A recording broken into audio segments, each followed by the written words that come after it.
Okay, so my attempt to record this in class did not go well. So I am redoing this. And tomorrow it will be better. I've solved the problem. The kids will attest to the fact that there's this big black circle in the corner of the notes, and that was a problem. And yeah, but I've fixed it now. So this one isn't recorded in class, but tomorrow and the day, future ones will be recorded in class. So you'll hear other people talking, and the audio probably won't be as good. Anyway, we're looking at trans-Saharan trade routes. It's just a one-day, one-off kind of thing.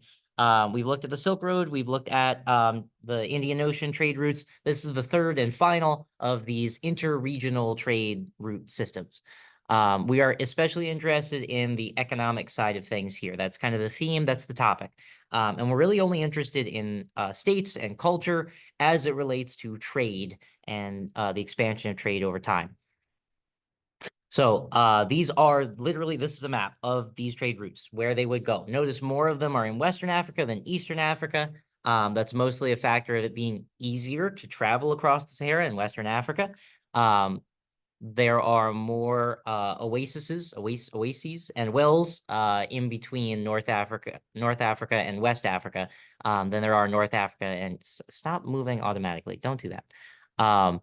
Mostly what they're traveling for, as you can see indicated here, is these gold fields to major cities like Tunis in Tunisia, and down here in Timbuktu and Jenne in what is today Mali.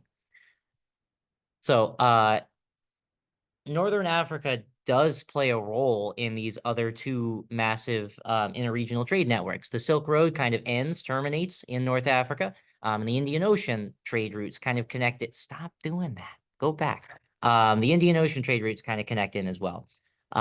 So despite the fact that it is a desert, it is a logical place for another interregional trade network to form, right? To connect in with the rest of this kind of highway system that we've got. North Africa, up along the Mediterranean ridge here, or Mediterranean Sea up here. There are a lot of people who are going to live up there. The Egyptians over here, the Tunisians up here, the Moroccans up here. They're going to be interconnected culturally and economically with the rest of Europe. So there's going to be a lot of trade for these North Africans with Europe and the Middle East. The West Africans are on the other side of a United States-sized desert. So getting them connected in with the rest of this interregional trade network is a bit difficult. That being said, there is a lot of value in connecting West Africa in with the rest of the trade network. Namely, that is salt, for one. There's a video here. The video is just meant to show go back. This is one method for salt mining. The video is just a short it's a clip showing. Stop going automatically. Stop doing that. It is the video is just it shows like salt mining today. It's these big slabs that get attached to camels and travel across the Sahara. This is another method of salt mining using water. It's less common, but it looks cooler. So, and also he's got these stylish blue Crocs. All right, so what are they're traveling across the Sahara for? Mainly it is salt and it is gold. These two goods, they are incredibly valuable in North Africa. The other side of the Sahara, in Europe and the Middle East, salt is an incredibly valuable commodity. It's good for preserving food. It's good for flavoring food. It's good for a lot of things. It's just not easy to get. You can use salt water and like boil it and boil out the water, but that's really time intensive and it doesn't produce as much salt as literally like mining it and carrying giant rocks across the Sahara. Regular people, they're not carrying the rocks, you're attaching them to camels. Gold, same deal. Gold is very valuable in the Middle East and in Europe and in China and everywhere else, but it can't be mined everywhere. A lot of gold mines can be found in West Africa. It's calling it a savanna here. This region on the other side of the Sahara Desert is largely savanna as well as forest. Although to be particular, the type of biome between a desert and a savanna is called the Sahel, which is where some of these gold mines and salt mines are going to be found. So salt and gold are the two main exports from West Africa and the main reasons why trans-Saharan trade must occur. The third one is going to be slaves, but we'll look at that in a second. So this map kind of depicts it for you. Salt mines are not actually located outside of the Sahara. They are in the Sahara Desert. So to be able to transport them across the Sahara requires some trade posts on each side of the Sahara. You're also going to see the gold mines down here. They are outside of the Sahara, just south of it. So they're going to obtain gold and salt from, from the Sahara Desert itself and from the area south of the Sahara Desert and transport it north along these major trade routes to major places like Tunis, Morocco, and Cairo. You're free to pause the video, obviously, whenever you need if you want to slow things down. That's a camel. Just like the Silk Road and the Indian Ocean trade routes, this is not a new trade route in the year 1200. It's actually been around for a really long time. The people group that lived in the Sahara Desert, the Berbers, they have been transporting goods back and forth across the Sahara Desert for a millennia, for over 1,000 years. Interesting to note, camels are not actually like originally native to the region. They are brought in from the Middle East and from West Asia. It's recognized that these animals survive very well in the desert, and so they would serve very well for the purposes of transporting goods. The Berbers, they are nomadic. They don't live in one particular place. They travel around the Sahara. And to this day, I'll walk that back. Up until very recently, I don't know this for certain, but the Berber people group, the ethnicity, had dominated and has dominated the Sahara for a really long time. I don't know if that is 100% still the case today. I don't know the information on that, but the Berbers had been around, since Rome and continue to be around, obviously all the way up until the 1200s to 1400s. So they are the ones who are kind of orchestrating a lot of the trans-Saharan trade, especially in the early days. Camels are really good for this because they can carry a lot. You don't need to know 550 pounds necessarily, but it's an interesting thing to know. They also don't need a lot of water, so they're excellent for transporting goods across a giant desert. They are also in need of a unique kind of saddle. The Berbers invent a saddle specific to camels, the camel saddle. And there haven't been really a lot of changes to the way camels are saddled. It's a pretty straightforward system. It allows riders to mount camels. It also allows camels to carry goods. So the camel saddle and its creation is an important thing worth knowing as it relates to the trans-Saharan trade routes. So background to this map. As you can tell, the endpoints of these lines, controlling these would mean that you control the movement of salt and gold as goods, as well as slaves a little bit later on. So leaders begin to realize that controlling places like Jenne, Timbuktu, and areas to the south and west where gold can be mined is going to allow for tax income, where you can create a kingdom. The merchants and the goods themselves can be taxed, which is what they're going to do. Ghana, Mali, and Songhai all build up around this same basic idea of taxing these goods of gold and salt. They're also going to become really fundamental for the slave trade. They are building their empires on slave labor, and going forward, slavery will play a large role as other markets become interested in buying slaves from this region. In fact, all the way up to America's existence, this coast where you find just south of where you find Ghana, Mali, and Songhai is called at different times the Gold Coast and the Slave Coast, because that's where most slaves who come to Central America and North America are from. So slavery is going to be a major export from this region going forward, as well as salt and gold. First one up here, we've already talked about these, so this is kind of just review. Ghana is the first of the three kingdoms in this region. It's the smallest, but it's the first to realize that controlling trade across the Western Sahara Desert is worthwhile.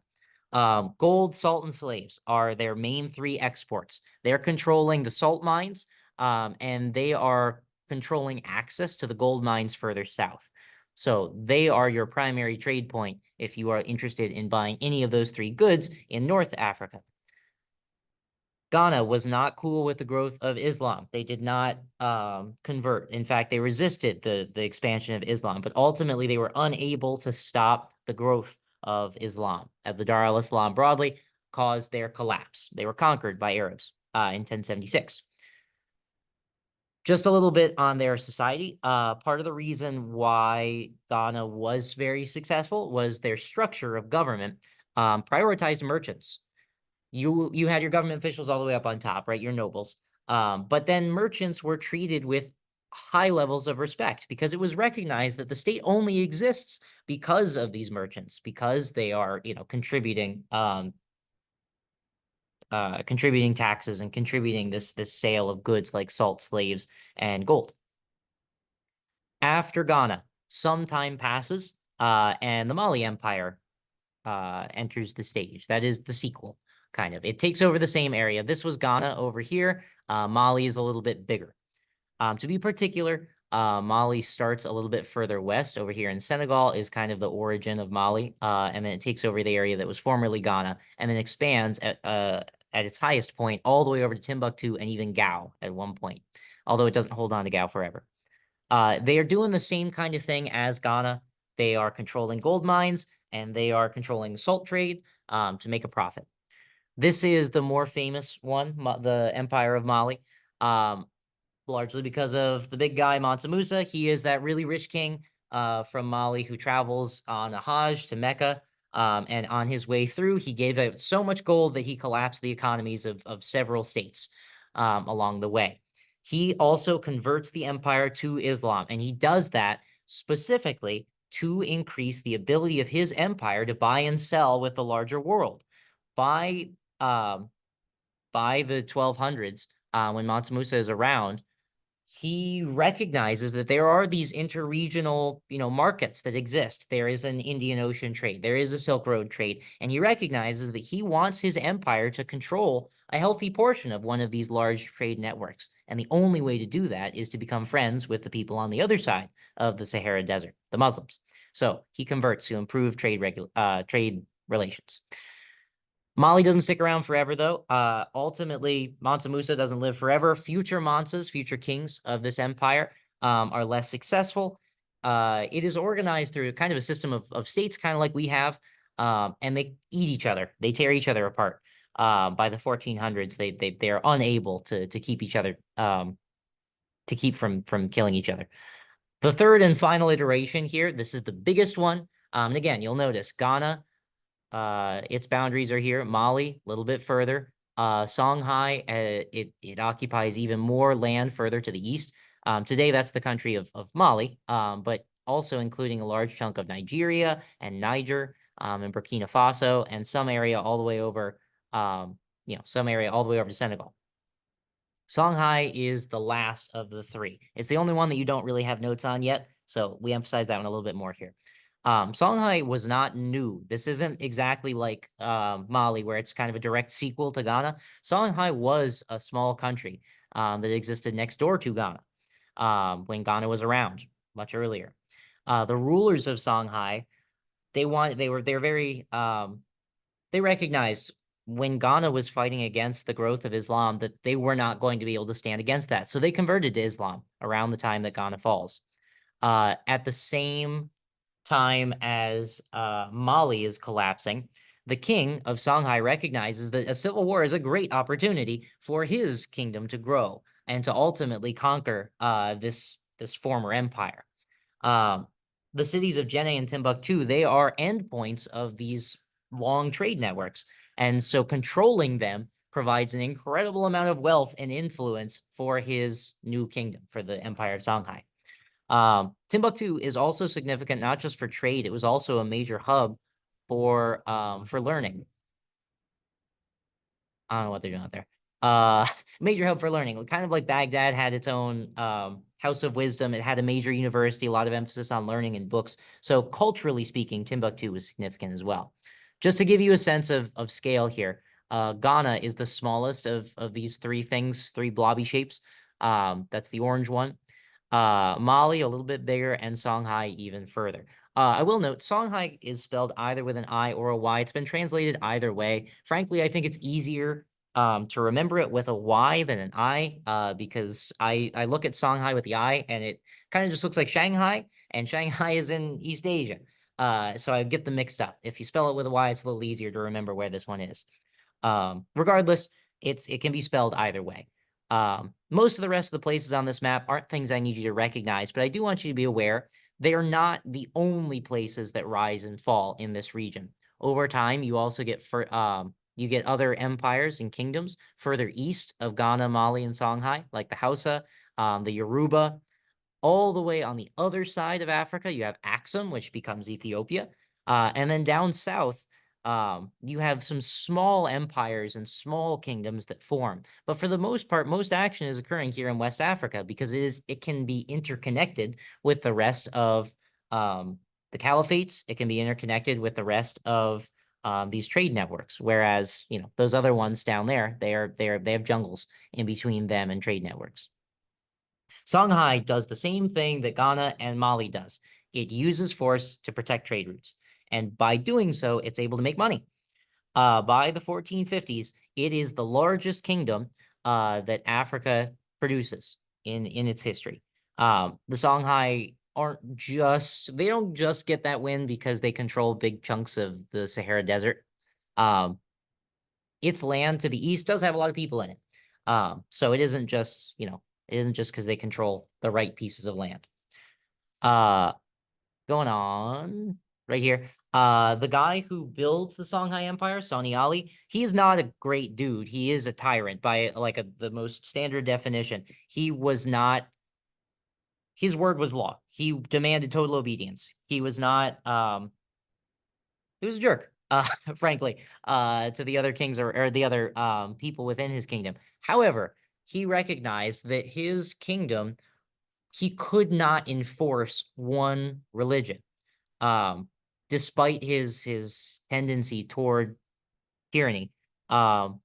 His empire encompassed everything from a historically Islamic kingdom in Mali all the way to the east, empires that had rejected Islam historically. So his empire is kind of a mix of both Islam and polytheistic cultures, meaning like the people who worship many gods. These are the kinds of native gods that you'd find the Bantu worshiping, people further south and east. These kind of old school mini gods. Think of like the Greeks or Romans or Native Americans. That's more in line with what these polytheistic cultures are going towards. All right, and this is where we'll end here. Last point here is just this Songhai empire. I want you to be able to recognize through this map that this is a highway system. Ultimately, this kingdom, the Songhai, allows this region of the world to have access to places on the other side of the globe. The Spice Islands could be reached using the existing networks. You could make it all the way to Korea from Timbuktu. You could travel all the way up to Venice. This allows for more interconnectedness. And remember, it isn't just stuff. It's not just goods that is traveling along these routes. People don't just show up with their salt and their gold and their slaves and not talk to anybody. They bring their religion with them. They bring their ideas with them. They bring their culture with them. So there is a lot more coming along with than just goods. These trade routes help to expand other things too, which is what we'll look at in the next section, when we are looking at adventurers like Marco Polo and Ibn Battuta, and when we're looking at less cool things like the Black Plague. So that is all for this day's notes. How do I end? That's how I end the thing. All right, bye.